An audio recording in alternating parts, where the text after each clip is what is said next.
Hi!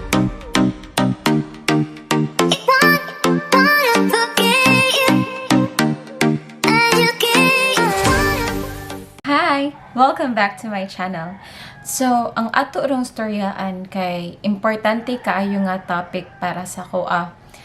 Well, I have been growing up nga dili kaayo confident sa akong kagalingon kay wala man gud ko na properly guided about things. Ug karon, I wanted to help someone nga kana ganing naka-experience the same sa ako ang na-experience. Well, growing up, wala ko na aware nga naa-day tay lain-laing personality and it's okay. Nagdako ko nga makakita ko nga nindot lagi na siya batasan, nindot lagi na siya kay leader kaayo siya nga form, especially sa school nga appreciated kaayo kung leader type ka, kung maayo kayo ka sa details, dominante kaayo ka. And then na wala ko na aware ana nga okay ra sa DI ni kay kiniday nga naana ko the way ko mo act, the way ko mubuhat og mga butang-butang kay I am molded to be like this. Ako ani siyang personality. And mo ni siya karon ang akong gi-share kay nakakita manggug ko lately sa video ni Marica Reyes og ni Richard Puon nga nindot jud kay lang explanation. Karon ra ko nga nakaibaw karong dako nako aware nako sa mga butang-butang nga naa day four kinds of personalities. I will not talk about the other kinds of personalities. I will not go into deeper kung unsa na sila kay wala man ko kaayo informed about ana nila. Well, ang ako arang tabian kay ang ako ang personality og ganahan ko nga masabtan mi kami nga kini nga type of personality nga naa nako. Well, ang naay four kabuok, mainly four kabuok types of personalities na ay dominante nga mga tao, kanang mga leader nga type, naasay kanang people person, kabantay ka anang tao nga maayo jud kaayo nga kanang makigtabi sa uban, makig-amiga, murag tao para sa masa, murag ngana jud ba. Ang ikatulo nga type kanang mga OC nga kanang grabe jud kay sa mga detalye nga hansay jud kaayo mo pa kuan mo ni sila ang kasagaran nga mga artist, mga organized kini sila nga mga tao. Ug ang ikaupat kay mao ni siya ang gentle supportive, which I am kanang okay ra nga naa sa likod, okay ra nga maghilom-hilom. Well, i-discuss din ako siya further ang kining ako ang pagka-gentle supportive og I am hoping nga mapasabot sad ang uban nga gentle supportive nga it's okay to be us. Kay naa man good nga our society man good nga naa ni siya way of kana ganing if dili ka parehas sa uban kay if lahi ka og dili ka something if more na something off nimo ba, if maghilom-hilom ra ka, you will be viewed as weak individual, you will be viewed as kanang walay self-esteem, which is not really the case. Naa day explanation about ana. So ang ako ang mga nabantayan, I really thought nga naay problema nako growing up, naay problema nako which walay naka-explain nako nga I am acting the way I am, kaya I am wired to be like this. I am given by God the gift to be the gentle supportive, and being gentle and supportive is not a weakness, it is a strength. Well, unsaon man nimo pagkahibaw nga kanang tawahan na kay gentle supportive de ay. Well, kaming mga gentle supportive kay kami ang mga tao nga dili mi weak ha. We just have this soft heart. Kanang na ako adyan siyang gitamay before akong kaugalingon kay kami mga gentle supportive. I thought we really are weak. Kami mga gentle supportive kay pananglitan na ay bad nga istorya ang ubang tao na mo. Kami ang paretan away-away. Kami ang mga type nga dili makahuna-huna dayon kung unsa ang i-talk back against the person kay since we are very supportive with others, we would really like to give positive feedback to others nga murag maskin wrong na ba, maskin gitamak-tamakan na mi kanang as much as possible dili jud mi makastorya og bad sa ubang tao. Like for example, kanang pananglitan daw, kanang ang one of good example ani nga gisite nila Maricar Reyes nga pananglitan naa mi makit-an nga bati og sanina niya pananglitan mangutana mo na mo nga unsa man okay ra niya akong sanina, pero kami nga maski nakakita mi nga bati na jud na imong sanina, mer na jud something wrong ba, amoa na siyang i-rephrase gani nga kung mustorya gani minimo amoa na siyang i-sugarcoat as much as possible nga mo na daw mi nga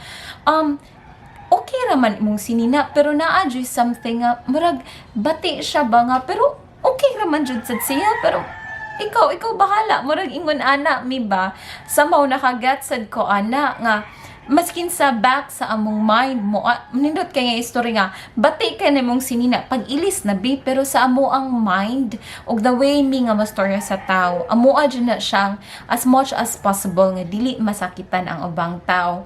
We are not weak, but we are hardwired to be like that.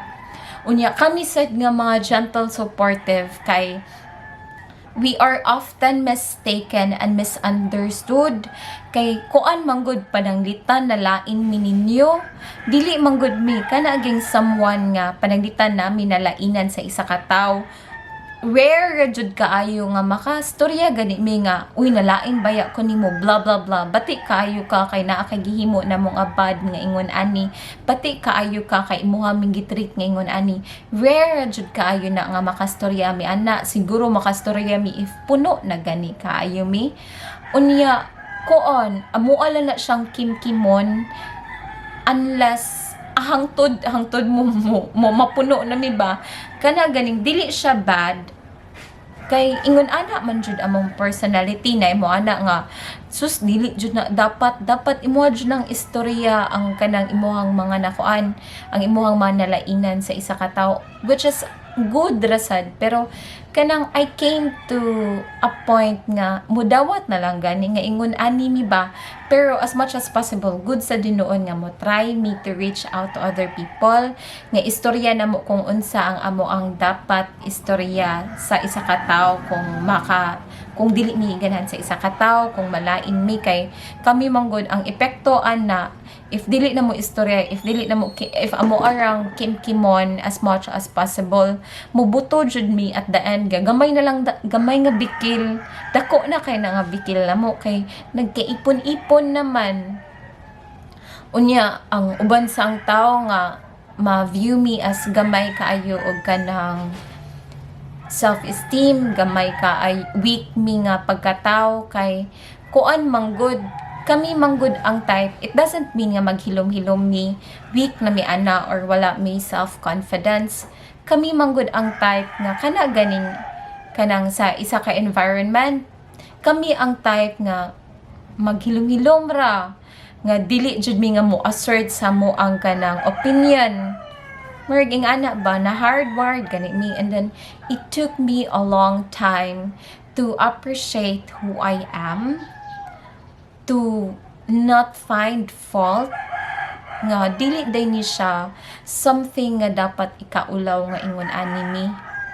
I really thought nga kanindot ba anang kanang mga dominant nga type pa nga kanindot ba na nga leader nga makastorya sa iyang ganahan, kanang ganahan nga mahitabo o iyang mapahitabo, he or she could make things happen kay kanang mga dominant mustorya man jud na nya kanindot sa ng people person no nga daghan kay silang amiga. We usually kining mga gentle supportive, we may or may have a lot of friends kay dili man good kaayo mi mo open up, pero if kami sad good nga kuan maskin dili kayo mi mo open up, we do really treasure our friends. We really do make sure na we are gentle and supportive as always sa amo ang mga kuan, sa amo ang mga kanang mga friends, sa among family. And yeah, that got me a long time nga murag nakawagtang sa akong confidence ba, and good nga ako ani siyang nakita nga video nila Maricar Reyes nga ingon ani juday ni kay si Maricar Reyes kay she is also a gentle supportive person, unya napangasawa niya si Richard Puon, which is a very dominant person, and Richard Puon came to like the person that he was married to nga gentle supportive nga si Maricar Reyes. Nice kay nila pagka-explain. So yeah, naghimo ko ani nga video para gani ma-aware ang katong mga kabatanunan ba nga nag-struggle ron sa ilahang self-esteem, nga moana sila ba nga basin ma-view nila sa ilang kaugalingon nga na-address something wrong nako, nganong ma-view me as kanang playing safe, kay dili jud baya mi nga kanang makig-away, dili baya jud mi mostorya sa amo ang kanaging mga bad, mga negative, ma-view me as negative, ma-view me as very playing safe, ma-view me as weak, kay magsigira mig mo stay behind sa person, dili kayo mi ma-voice out kung unsa ang amo ang ganahang i-voice out niya, maghilom-hilom rami unya, dili sad kay mi kanang hinabi, di sad kay mi hing amiga.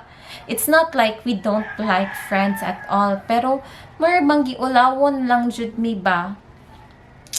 And I would like to express this one nga it's just okay to be gentle, supportive. Unya, there's nothing wrong with you if ingon ana ka. Dili rasad ikaw ang nag-inusara nga ingon ana og batasan, ingon ana og personality. Ako sad daghan ta nga gentle, supportive. Og there's nothing wrong if you are God-given with that personality of yours. And I do really hope nga na ako'y natabang aning ako ang video. And yeah, thank you for watching my video. In order to get this kind of video, please and kindly like and subscribe to my channel, and then welcome sad kaayo ko nga makaila og another gentle supportive like me, and ganahan ko nga makakuha sad og experiences, thoughts, makahinabi sad ang katong gentle supportive nga parehas nako, og makahibaw if you have the same experiences as what I have. And yeah, see you in my next video. Bye!